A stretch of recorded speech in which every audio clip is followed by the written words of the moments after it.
Программа «Песни старой Европы. Старажытные белорусские народные песни» открые перед нами найстаражытнейшие песни европейского континенту, якія дожили до нашего часу у амаль што нязменной форме.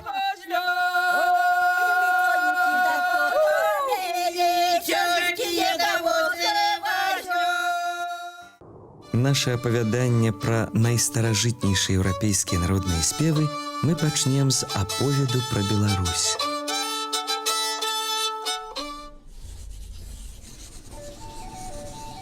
Назва краіны Беларусь адносна новая. Беларусь – краіна, якая знаходзіцца ў геаграфічным цэнтры Еўропы. Яе багатае гістарычнае мінулае сягае на глыбіню 30 тысячаў гадоў ад перыяду палеаліту і часоў бытавання племені крывічоў. 30 тысяч год назад.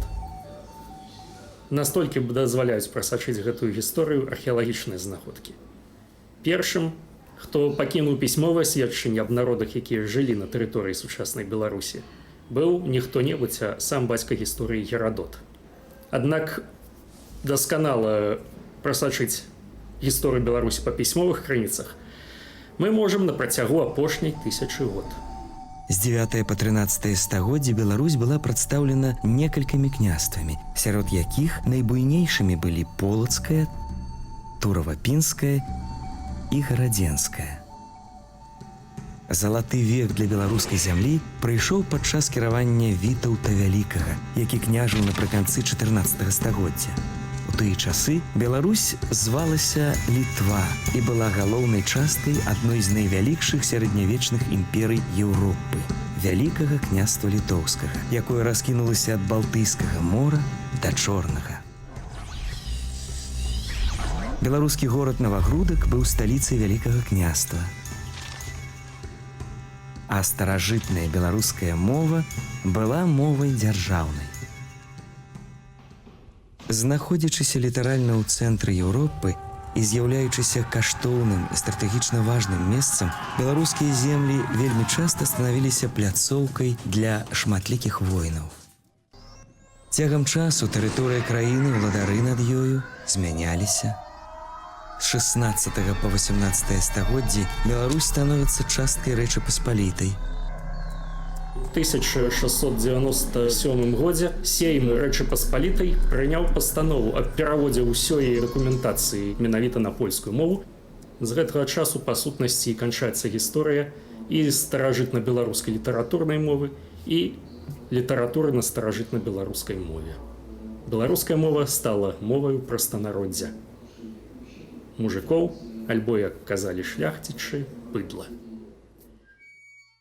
З канца 18 стагоддзя да пачатку 20-га гэта частка абшырнай расійскай імперыі.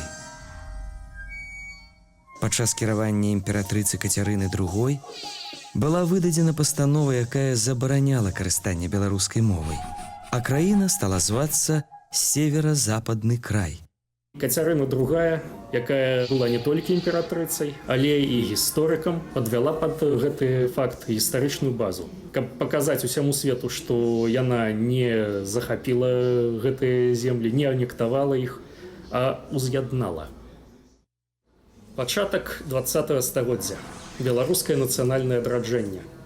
Тое, што беларусы нацыя, асобны народ, які мае поўнае права і гаварыць, і пісаць, і тварыць на ўласнай мове, становіцца разуменнем не толькі невялікай культурнай групы культурных дзеячаў, невялікай беларускай нацыянальнай інтэлігенцыі, але і досыць шырокіх пластоў беларускага насельніцтва.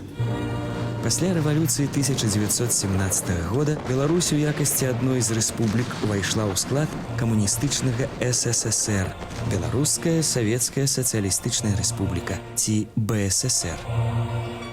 Урэшце, ў 1991 годзе, пасля распаду Савецкага Саюзу, краіна стала незалежнай рэспублікай Беларусь.